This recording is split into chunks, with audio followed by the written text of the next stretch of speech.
In the ultra high performance world, one name has dominated, Continental SportContact 7. But today, there's a new challenger.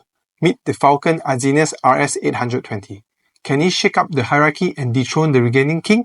Let's find out. Throughout this comparison, you see performance metrics represented in percentages, with the Continental SportContact 7 set as the reference point at 100%. These results are sourced from 2025 Auto-Built Sports Car UUHP tire test. In the wet, the Continental stops 4.4 meters shorter at 43.7 meters. That's a 9% advantage. It also corners faster by 2.7 km per hour, a 3% edge. How about aquaplaning? The Continental keeps its grip up to 104.8 km per hour versus Falken's 100.5 km per hour.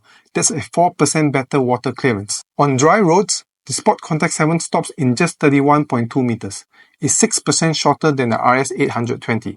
In dry handling, the Continental maintains a 2% higher cornering speed, is sharper, more precise, and confidence-inspiring. For road noise, the Falken RS820 is 0.9 dB quieter, about 1% less loud than the Continental. It's subtle, but notable for long drive. Both tires are tied when it comes to rolling resistance coefficient value at 8.5. No winner here. When it comes to pricing, Falken is around 10% more affordable. So, what's the verdict?